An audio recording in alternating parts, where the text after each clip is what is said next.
I'm David Bieloh, professor. I teach graphic design at Central Washington University in the United States. I've been asked by my friend Erwan Harnoko if I would like to talk about some of the work from his experimental typography class, so that's why I'm here. This class was taught by Erwan Harnoko and Nur Warama.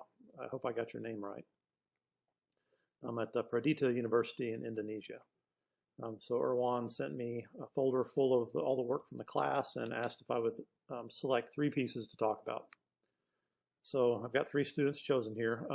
It was very difficult for me to narrow this down to 3. I think all the work was really good, compelling, fun.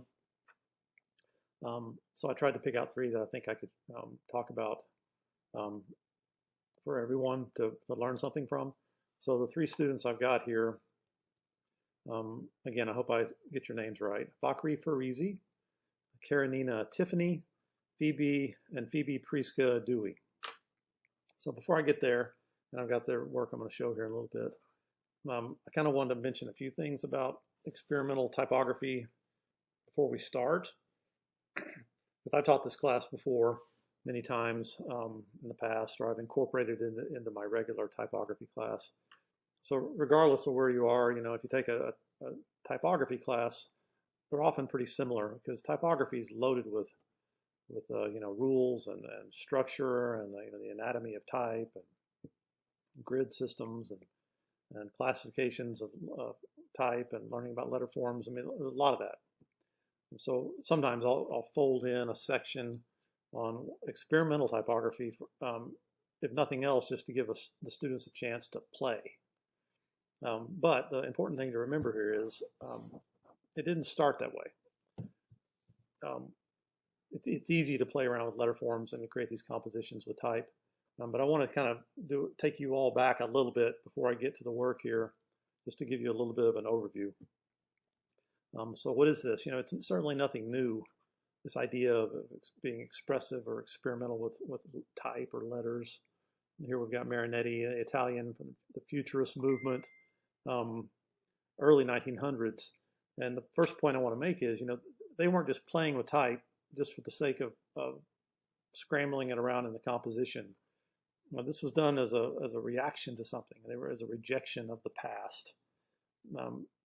Really the sign of the times during this time period. I mean, this work was supposed to be this celebration of, we were coming out of the Industrial Revolution, we're in the middle of it. The celebration of industry and speed and machinery, youth, violence. They were trying to shock the world with these arrangements.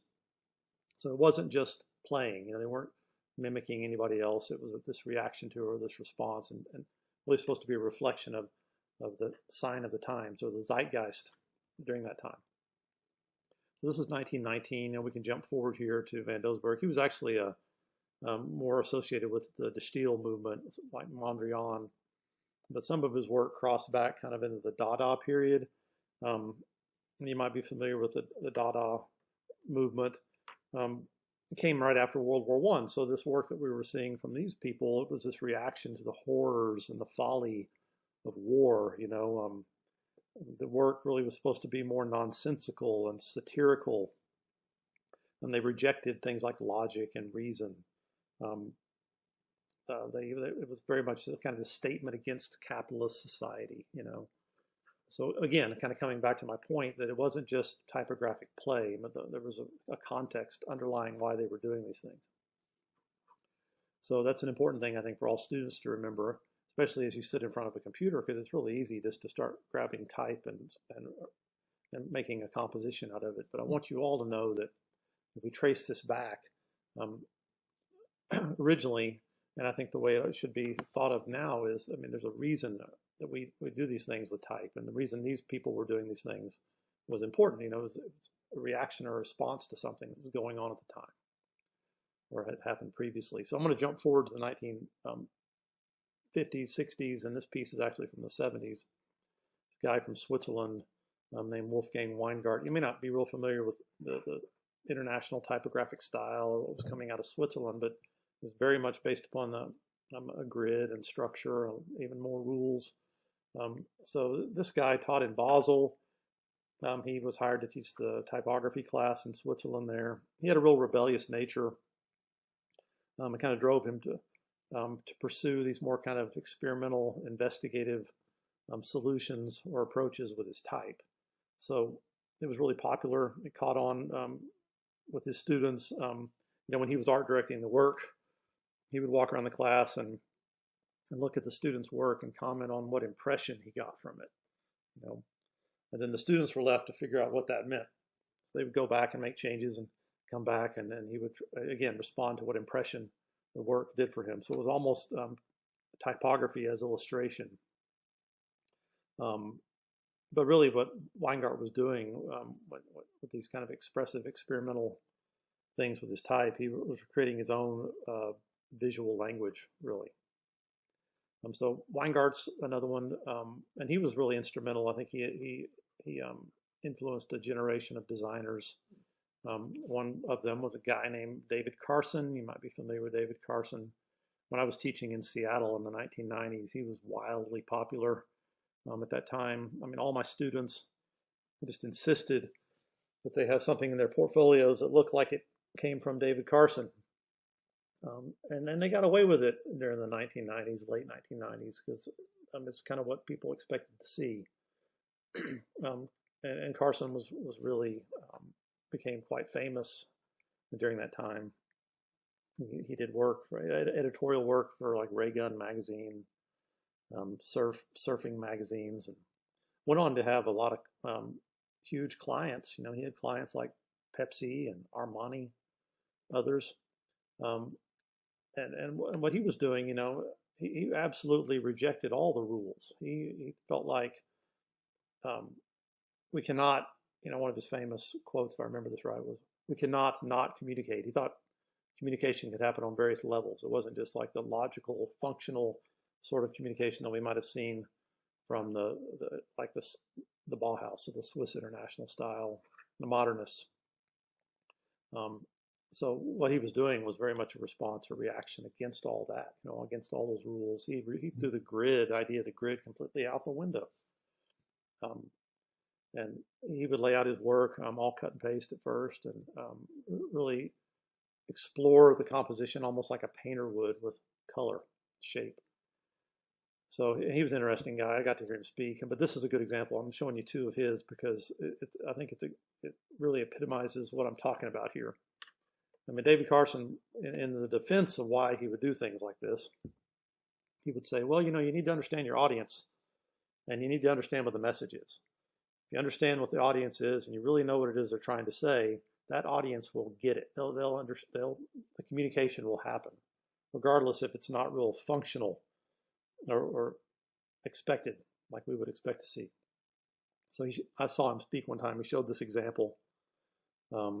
They were waiting it was like an interview with this musician here. This guy's, whoever this is, Brian somebody. And he said they waited. They were really looking forward to this interview, and they're reading how the interview went. And when they got it, I forgot what magazine. I guess it was Reagan. When they got it back from the writer, he said it was just full of all the same cliches and derivative expected nonsense that often happened when they interviewed musicians. So he thought it was just ridiculous the way the questions and answers went, right? So he was sitting there trying to figure out what font to use for the article, and he got all the way to the end of the list, Zap Dingbats, and he thought, that's appropriate. You can read this whole article and it's just stupid, so why don't we just use Dingbats for all the text? So that gets to exactly what Carson's talking about. He was like, if you read the content and then you try to express it typographically, however that may go, as experimental as you need to be. And this is he actually said, if you had the computer file, you could highlight this text and read it, change it to Helvetica or something, which is pretty funny. So David Carson, he inspired a generation of designers too, and he still works today. He's a friend of mine on LinkedIn, and he still posts these awesome collage pieces that he's doing, and I suppose he's probably doing lots of client work still. experimental typography, I'm full of all kinds of analogies for this, but these guys were reacting, Carson here was reacting kind of against all the rules and structure that came before him from the modernist movement. And the modernist movement's like a big ship, giant ship going through the ocean. And it'll tip, but it'll always right itself. Always stay afloat, keep moving forward. My second analogy is with experimental type. It's you familiar with the Tour de France, the bicycle race? Well, the big group of riders is called the peloton. Peloton, a lot of riders, has a lot more power than an individual rider. They can go faster, they can hold faster speed longer because they work as a group. Every once in a while, in some of those stages in that race, a single rider will jump out in the front and try to hold the lead all the way to the finish line. And occasionally they can do it. But oftentimes the peloton will pull them back in, just like the ship. So modernism always has a tendency to right itself and to kind of be very timeless. But these mutations, these people who break away from the group, like David Carson, are the ones that get a lot of notoriety and can achieve a lot of fame. Weingart was one of those. Another example is a guy named Neville Brody. I love Neville Brody's work. He's from the UK, London, England. Neville Brody, this is also operating during the time. He influenced Carson too. He kind of came, I actually have his slide afterwards, but he really influenced David Carson as well, as Weingart did. So Brody was the same way. He did editorial work. He focused on the message and creating emphasis as needed. And he designed a lot of typefaces too. So again, it was nothing new. I'm going to jump forward here a little further. Slight change of pace. You might be familiar with Kyle Cooper. He did movie title sequences. The title sequences that come on before the movies, and some of them were really kind of started this whole kind of craze. Well, the first one I remember was Seven. If you've never seen this film, you should rent it. If nothing else, just to watch the title sequence at the beginning, and you can see what he did with type and image, and all the synergies that he created with type and image. So this idea of being experimental or expressive with type wasn't limited to just print. It happens also in animated title sequences, and before movies or television shows. This is, I think, an even better one. For the movie was terrible. It's called The Island of Dr. Moreau, but these are stills from his title sequence, and they're all pretty awesome.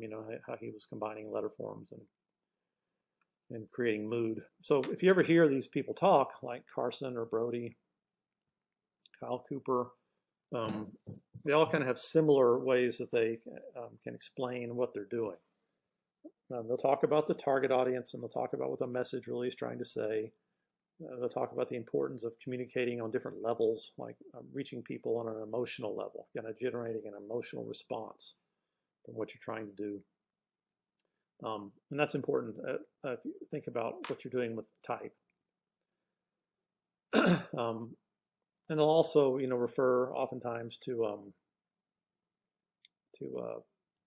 kind of the sign of the times, the zeitgeist of the moment, what's popular during that time period. So a lot of times the work is very timely, not necessarily real timeless. But this idea of eliciting an emotional response, or kind of identifying the tone of the message, or setting the tone. I mean, Kyle Cooper talks about that with his movies. The whole point of this was to kind of establish the tone of the film before the film starts, to get the audience kind of prepped for what the experience might be. And I know sometimes it's more successful than others. Like here, this sequence is much better than the movie that comes after. You go rent this on Netflix just to watch the opening of The Island of Dr. Moreau.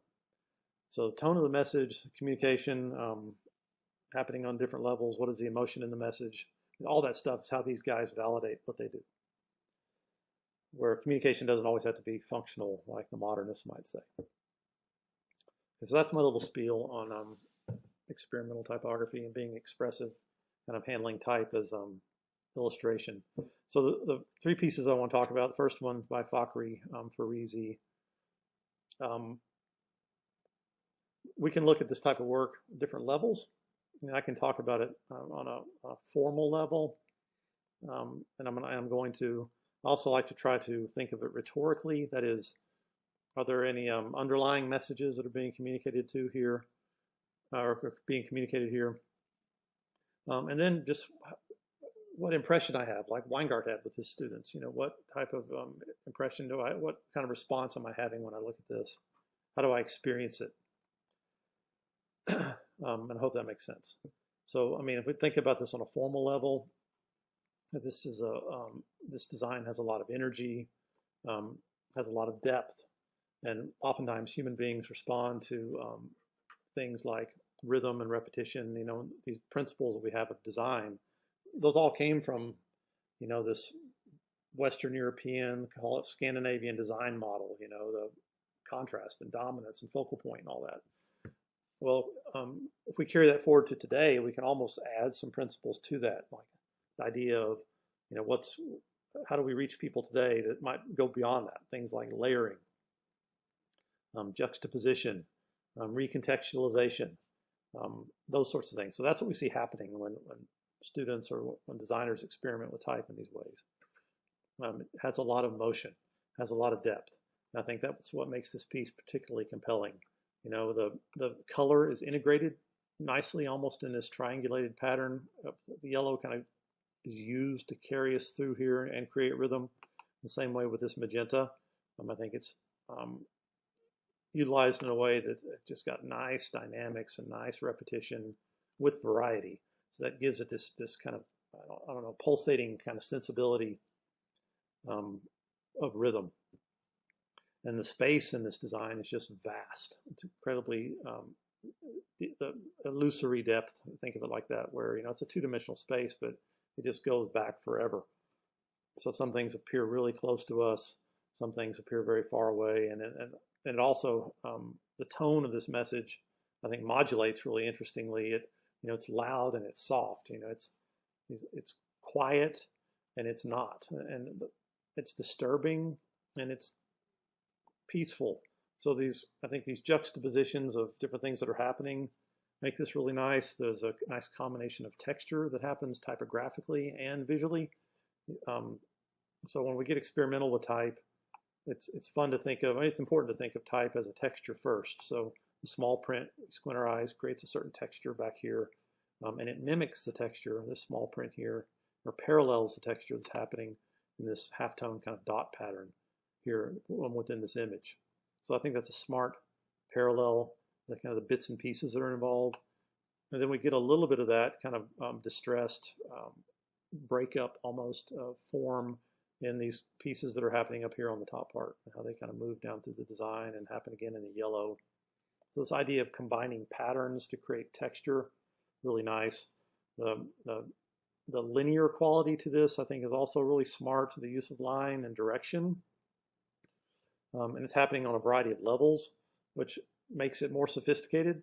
So the directional elements are obvious, right? But they're playing off, or they're keying off the forms of the letter. So the form of this letter is kind of leading us up. Same way at the P, and then the diagonals are real strong on the T and on the shape up here. And then line is used in a less kind of bold way with the dashed lines in the background that are, again, reflecting those angles that are so important here. And the text is kind of riding along these angles, and the student left some interesting spaces. Like the space here to the left of this text is the same width as the width of this pink of this T, so that kind of spatial comparison, the parallel that we get is just, again, I think a smart choice in the composition. It's balanced real nicely asymmetrically also.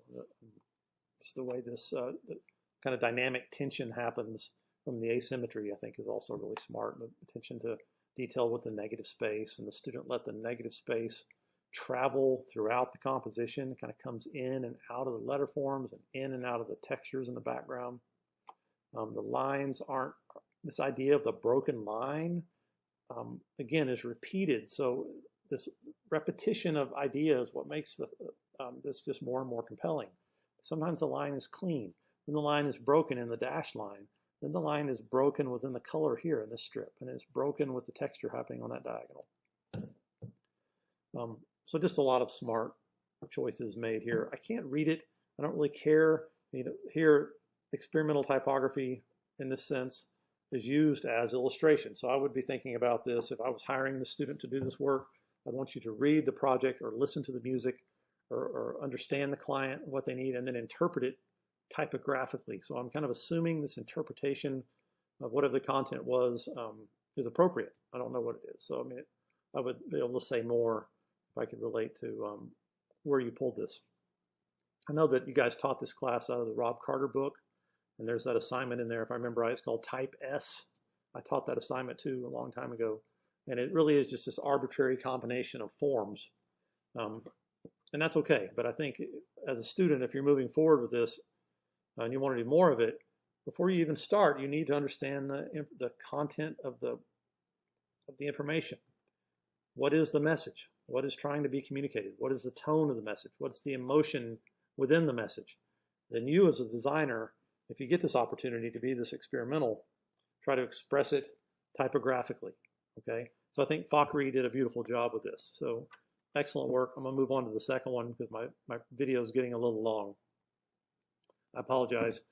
I love this piece by Karenina for a lot of reasons. You know, I think a lot of the reasons are similar to what Fakhri was doing on his.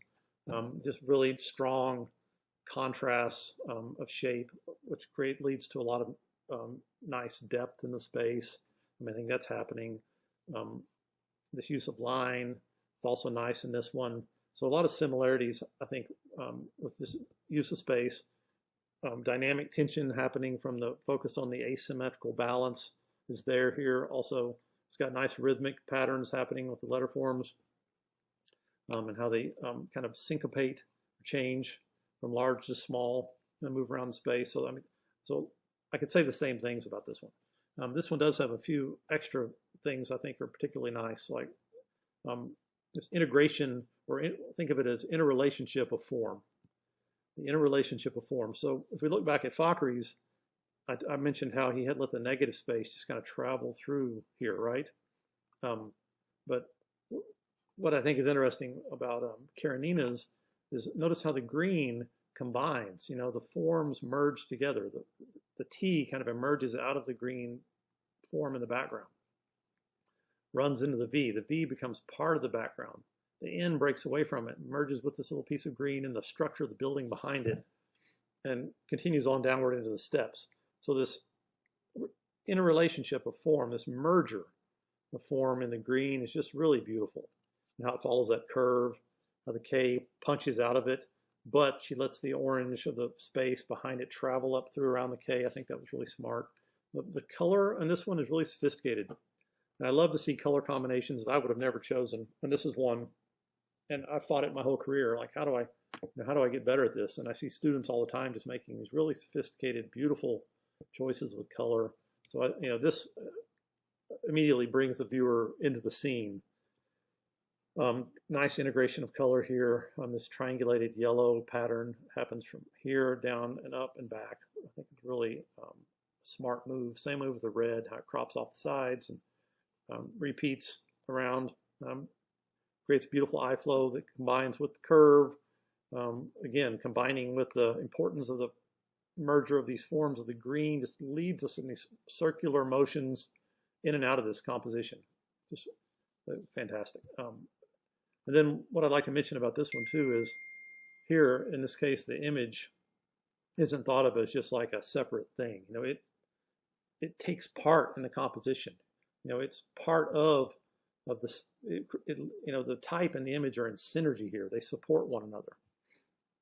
So just the way the staircase here is cropped and how the line, the idea of line leaves the staircase and comes out into the orange, really ties these things together and creates synergy. And then the parallel happening between the line on these steps, the dotted line at the bottom, kind of that's the horizon line of where this all comes together. You know, this whole composition leads and steps us, brings us all down to this K. You know, just in case, you know, the K is kind of the focal point here, really.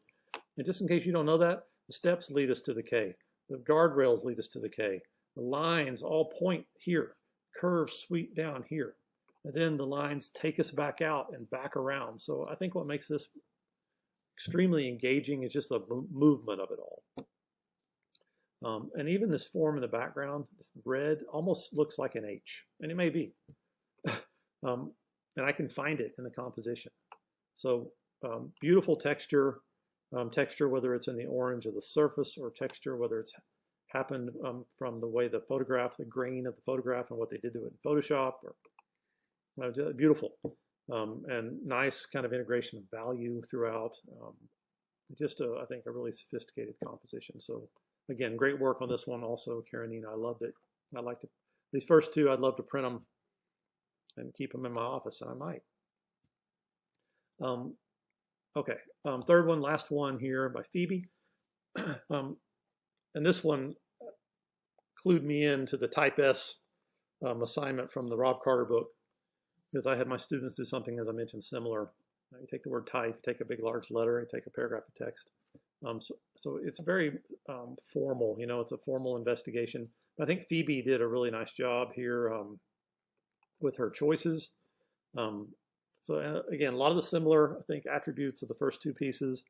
The design has a lot of energy and a lot of depth. It has a really elegant and interesting use of line, whether it's a dashed diagonal, clean line of the letter itself, the line that splits the form from clean to more shadow or fuzzy at the bottom. So that kind of break of line is smart. And I haven't mentioned enough about shape here, and all three of you guys have done this, but yeah, I did a little bit on this first one here. On the second one, how we talked about how the interrelationship of form and merged. Well, I think she did a real nice job here thinking about shape and what role the shape played in the balance of this composition and how it kind of holds it together. But just these subtle choices with the green jumping out here, these box shapes are kind of cutting in and out of the green, giving this negative of green its own distinct size and shape that really helps kind of balance what's going on with the orange. I think was really smart. Nice use of color here also. It's got a lot of energy. It's warm, certainly, but then kind of softened with the green. And this little addition of the green in the corner, such a smart move. And you think of it without it, I put my hand over it, and it's okay, but man, that really just helps kind of connect everything together. The orange slices were a really nice touch. How the student looked into the image, didn't think of the image just in a box, you know, looked at the lines within the orange slices, just like the student looked at the lines within the staircase, and used those directional elements to create parallels and more unity within the composition. So I think Phoebe did a nice job with this one too, you know, just looking at the lines within the orange slices and how that use of line kind of connects with, you kind of gave her permission, if you will, to use line in other more interesting ways too, you know, whether it's a dashed line or an outline stroke of the B. So very smart. Nice kind of balance. This one has an interesting kind of point and counterpoint happening with the black and the large B and the small type, and how the contrasts are integrated just enough to create this repetition, this variety, this rhythm that leads us down through the composition. So this one has also, you know, nice sense of movement, nice sense of balance, has a strong, I think, well, one thing I haven't mentioned too, this split that happens between the top half and the bottom half is really important. I mean, she created this horizon line, okay, where the clean B just sinks away, and the shadow or the softer B kind of emerges from the bottom. And students do stuff like that all the time. I do that stuff like that too. And oftentimes what the challenge is when we create a divide in the design is to try to create try to soften the edge in some way, you know, to create a transition that happens, or some type of element that softens that break. Otherwise, it's just a split, you know. So she's done a variety of things to soften the edge. She ran this small text right across it. She ran the green line right across it here and up and around it, you know. And all of that helps kind of soften that transition where it's not so harsh. It's not such a perfect cut, you know. So again, as I mentioned on the first two, it would be interesting to see where this might have emerged from. You know, if you were reading whatever this message was, or whatever they were trying to communicate, and how is this a nice interpretation of that? And this may have been just an exercise, like the Type S exercise. But I want all of you to remember, you're not just playing with type, okay? You're not just sitting at your computer and just playing until you get something that looks good. As a designer, it's so important. There always has to be something behind it. There has to be a concept. You have to be interpreting the information, communicating something about it, how it sounds, what it looks like, how it makes you feel, the tone of the message, all of that. Those are the kind of the tenets of experimental typography. They give you permission to do these things. Because let me tell you, this stuff, being too experimental with your type, will fall in and out of fashion, or it won't go over so well for certain types of projects, you know. I mean, things like logos and package design, we can only go so far depending on the client, depending on the product, depending on the need. So that's what you got to do. You just got to remember, it's not just always play. There has to be an intent. So I will leave you all with this. So we know what these guys like David Carson and Neville Brody and Kyle Cooper have done. We know these earlier examples were responses to what was going on in the world at the time, wherever they were.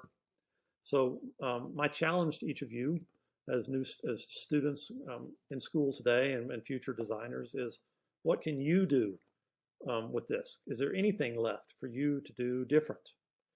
How can you take what you have seen from the past and what these other designers have done and not just copy it? How can you make it your own? How can you reinterpret this idea of experimental typography, apply it to the world that you live in today? Think about it. You know, we're enduring a global pandemic. We've got all kinds of political upheaval, change in the world. So how can you express what you think about the world and how you see yourself in it and your role in it typographically, knowing what others have done? And surprise us, do something new. Okay, thank you, Erwan. I enjoyed it. I hope you guys all learned something, and I will talk to you again soon. Have a good day, everybody. Stay safe, stay healthy.